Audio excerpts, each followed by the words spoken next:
Hi again, Mark here from Talkingbass. This week we're going to look at a style of playing that's really accessible for all levels of player from beginner to advanced and is great for working on your fretboard knowledge and your application of harmony.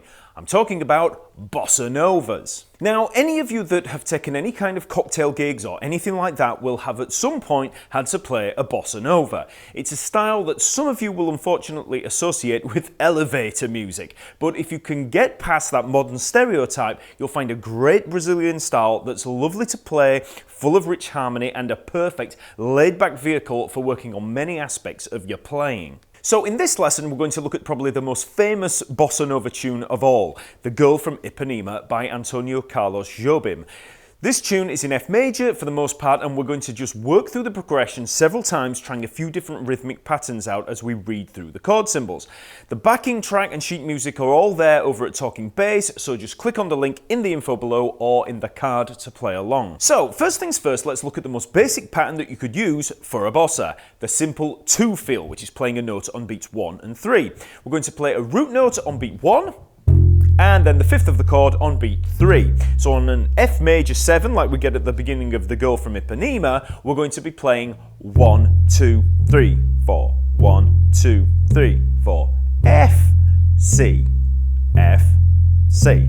Now, most bass players will actually bypass this rhythm and go straight into the more familiar pattern that sounds like this. But I'd recommend trying a simple 2 feel first because it's a way of setting a more laid-back feel as our foundation, and it's used a lot in the famous original Astrud Gilberto recording of this tune. So we have 2 common fingerings for the 5th, above the root and below the root. So let's just have a look at a 5th based on a C first of all. So if we take the C here at the 3rd fret of the A string, for a 5th above, we're going to have that G there. So that's probably the most common fingering for a root and 5th. So there's the C at the 3rd fret of the A string and the G at the 5th fret of the D string. So next string up, 2 frets up.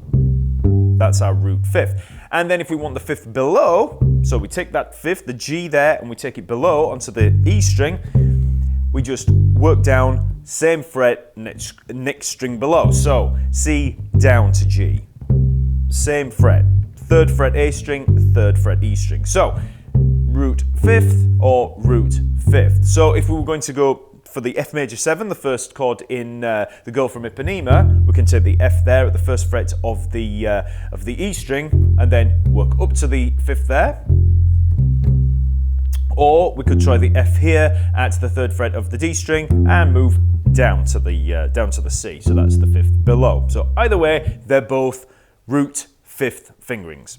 Now, most of the chords in this tune contain a normal perfect 5th, but we do have the chromatic passing chord of G flat 7 flat 5 that contains the flattened 5th. Now, I would normally see this as a G flat 7 sharp 11, but we'll go with the real book method of writing it as a flat 5 chord, just so you can get some practice at seeing root flat 5 patterns, because they do happen from time to time, especially in Bossa Novas. So if we're on that G flat there, 2nd fret of the E string, if we want a flat 5 pattern, we work up to the C there, 3rd fret of the A string. So that tritone pattern there, that's our flat 5. So every time you see a chord that contains a flattened 5th, that's our flat 5 pattern. So that's going to be, dominant 7 flat 5 chords, or maybe diminished chords, they have a flat 5. Anything with a flat 5, and then minor 7 flat 5, whatever it is, that's your flat 5 pattern. So in playing through the first 8 bars of this tune, we would have the following. We start on an F major 7, 1, 2, 3, 4, 1, 2, 3, 4. Then we move up to the G7, so I'm just moving up to the G there, 3rd fret of the E string, 1, 2, 3, 4, 1, 2, 3, 4, so that's all root and perfect 5th. Then we switch to G minor 7, so I'm staying on that same pattern, 1, 2, 3, 4, then down to G flat 7 flat 5, so G flat there, 2nd fret of the E string, 1, 2, there's the flat 5 pattern up to the C, and then back to the F major 7, and then G flat. Okay, so like I said, that G flat 7 flat 5, you can use that flat 5 pattern, or you can see it as a G flat 7 sharp 11 and just use the perfect 5th in there, because the sharp 11 is separate from the 5th. So either way, it doesn't matter, but for the purposes of this lesson, I am treating it as a flat 5. So let's try playing through the whole progression with the track, and I'll just stick to this low area of the first 5 or 6 frets. And remember, when you're playing along, you want to be reading along with that progression, so you're looking for those notes there. So here we are with the 2 feel.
So when you try this on your own, be sure to try different iterations of the same root note. So instead of the low F here on the E string, try the F on the D string, you know. Instead of this G, try this G. It's the same note, just an octave higher, and the same goes for any of the chords and the fifths as well. So remember, the decisions are yours because you're improvising. Experiment and play around. Okay, so that's the basic 2 feel. Next, we can try moving into the more familiar groove that follows the bass drum.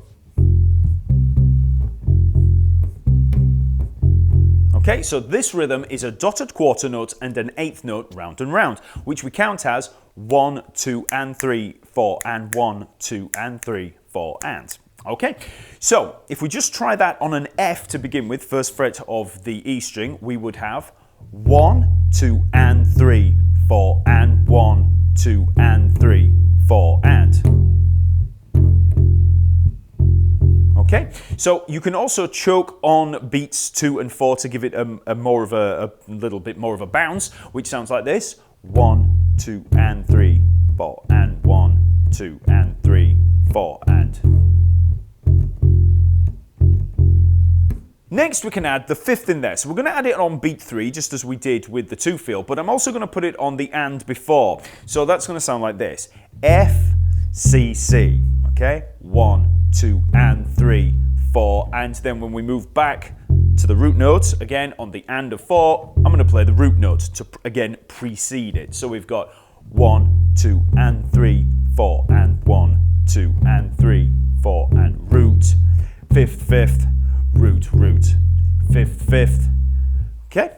Now, with that line, we're anticipating the root and the 5th with the and before, but you can also play that the other way around. So you could play root, root, 5th, 5th, root, root, 5th. Just a different way of playing it. So the original way, and both of those ways are used, but like I said, the most common way is to precede them. You can also use ghost notes for those ands, and that can be a little more popular at higher tempos as you move a bit more into samba territory. So just at a slower tempo, we would have.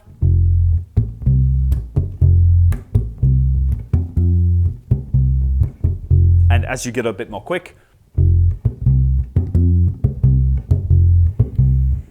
and so you can hear there, as you get a bit more into that samba territory, those ghost notes fit pretty well. So that's the most popular rhythmic pattern for playing through a bossa nova. So let's try that through the whole of the Girl From Ipanema. And once again, I'm going to be staying in this low area, and I'm going to be mixing up the different octaves of those root notes.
Now, that way of playing a bossa combined with the basic 2 feel is more than adequate for getting by on a gig. Nobody would criticize you if that's all you did, but there are a few variations you can easily make use of just to add some interest. The first way is to just play a quarter note on 3 and 4, which would sound like this on the F major 7. 4, 1, 2, and 3, 4. So whatever note it is that you're going to play on 4, so moving through the progression.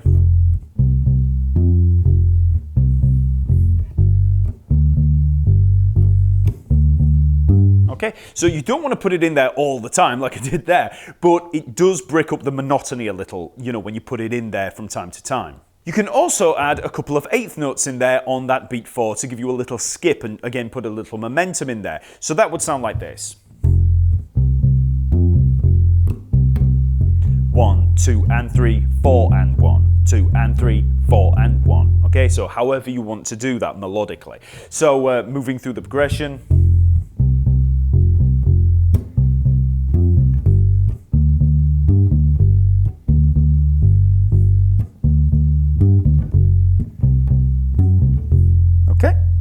So again, I'll just play through some of that progression there, the first half of the track, and I'll use everything that we've covered so far, including the 2 feel and the skips.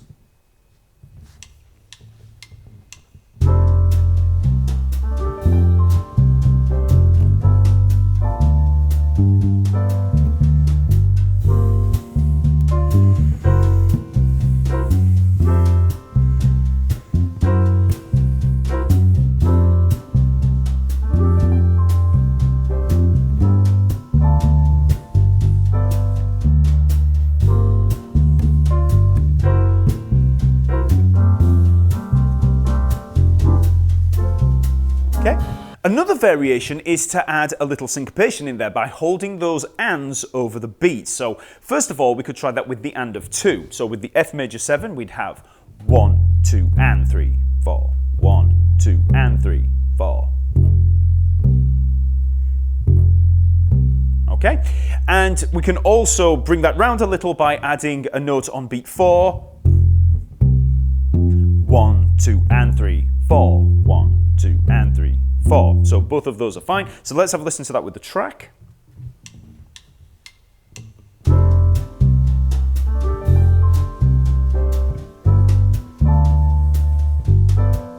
With beat 4.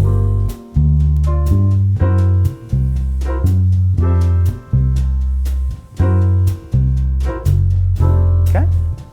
We can also hold over the bar with the and of 4. So on its own, that would sound like this. 1, 2, and 3, 4, and 1, 2, and 3, 4, and. Okay? So we're just holding it over there. And we can combine the 2, which gives us 1, 2, and 3, 4, and 1, 2, and 3, 4, and. Okay? So with the track, 1, 2, and 3, 4, and 1, 2, and 3, 4, and 2, and 3, 4, and 1, 2, and 3, 4, and 1, 2, and 3. Okay? We can even add a slightly polyrhythmic feel into proceedings by outlining groups of 3, which, if we just outlined them as 3s, would sound like this. 1, 2, 3, 1, 2, 3, 1, 2, 3, 1, 2, 3, 1, 2, 3, 4. So 4 groups of 3 and a group of 4. But if we actually relate that to the beat that we're hearing, it would sound like this. 1 and 2 and 3 and 4 and 1 and 2 and 3 and 4 and 1 and 2 and 3 and 4 and 1 and 2 and 3 and 4 and. Okay, so you just have to try playing that round and round just to get used to that particular feel, which with the track sounds like this.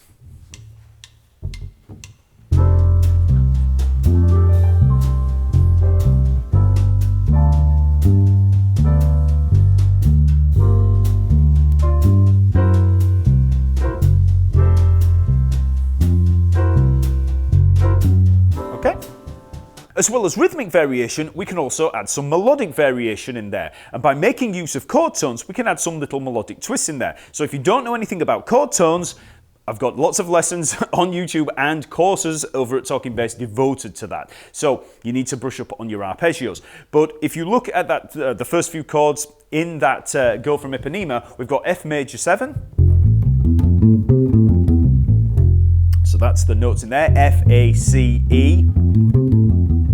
And that gives us some melodic material there. Then for the G7, G, B, D, F. Then G minor 7, we just change to the B flat in there.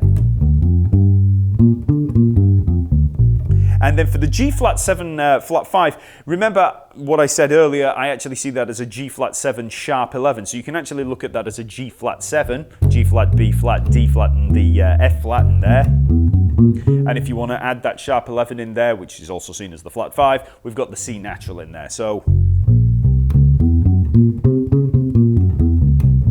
okay. And then back to the F major 7. So that's the chord tones. So by making use of those chord tones, we can add some melodic interest in there. So here's an example of that.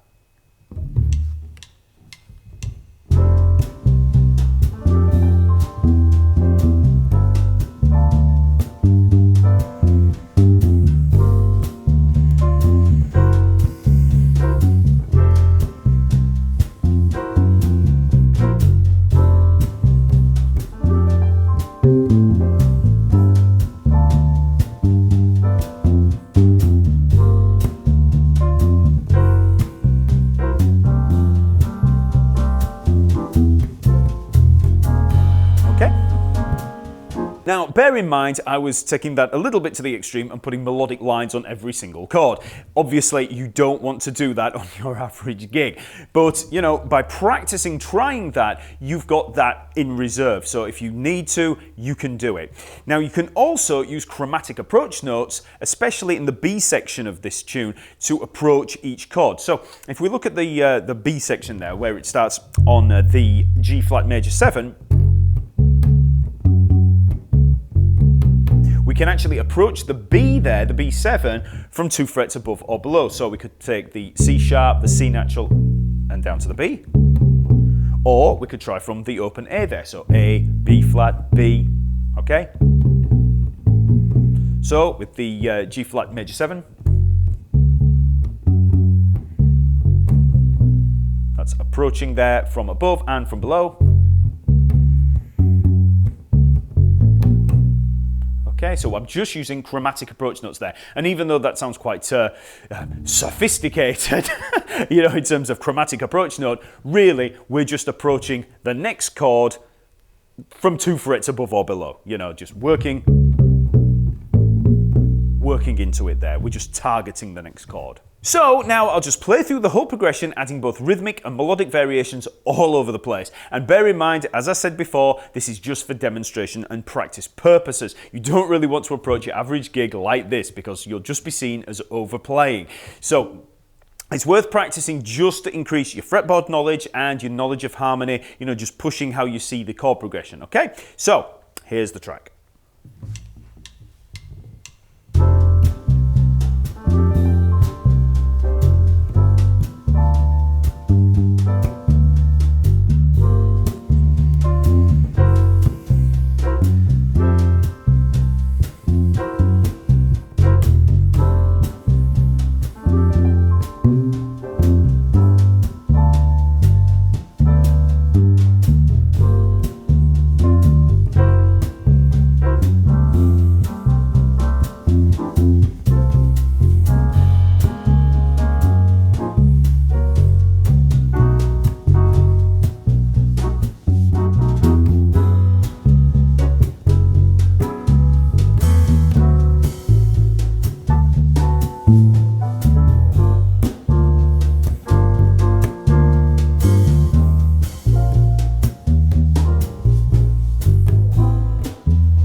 So, like I said, keep things simple as a foundation. Work on a simple 2 feel and then practice all of this other stuff as a way of understanding the harmony and working on your fretboard knowledge.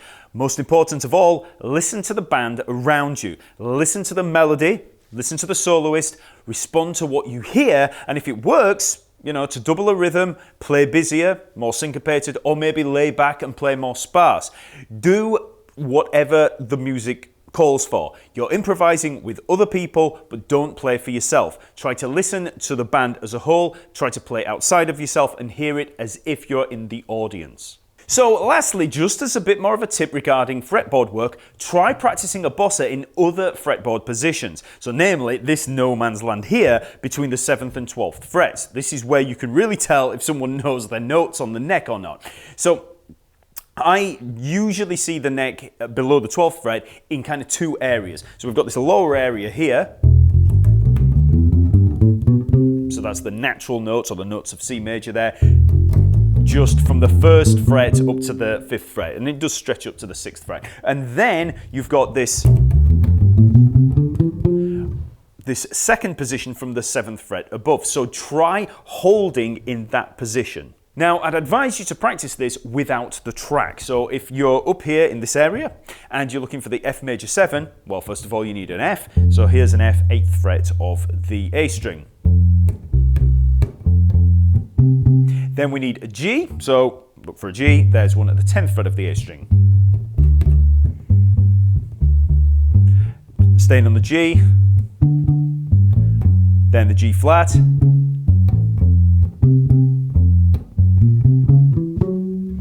and you can just work through the whole of the chord progression in that way, just sticking in that position. Once you've mastered that area, then you can try moving between the two, okay? But like I said, you know, you want to keep things simple when you're playing through a bossa nova, so don't start feeling completely, you know, pressurized into moving right up the neck like this. You know, down here is fine. Or, you know, you could get through an entire gig of bossa novas just staying in that bottom area. But sometimes it does pay to move up here. And also remember that some of these notes up here do have a little bit more body and bass than if they were to be played down here. So for instance, if I'm going to be playing an A here at the 2nd fret of the G string, we've got an A here at the 7th fret of the D string. That generally sounds a little bit fatter than this one up here. And then if I was to play this one at the 12th fret, it's got even more bottom end, okay? So each one has their own sound. So sometimes you might want to move up just so you can get a little bit more of a boomy sound. You know, and I know that people always think, oh, moving up the neck, you're going to be getting more into more treble, you know, and higher notes. But really, some of the time when you move up the neck, you're actually going for a deeper sound. So, playing through chord progressions is a great way of learning the notes on the neck because you're constantly being tested. You see the note, you find the note. It's like having a teacher putting you on the spot every few seconds. So anytime you have to transfer notes from the page to the bass, that's great practice. Not tab. You want notes, be it chord symbols or standard notation. So, as always, like the video if it's helped, leave a comment and subscribe to the channel for weekly free bass lessons. Then check out the Talkingbass website for hundreds more lessons like this one, all organised by topic on the lesson map. Okay, I'll see you next week.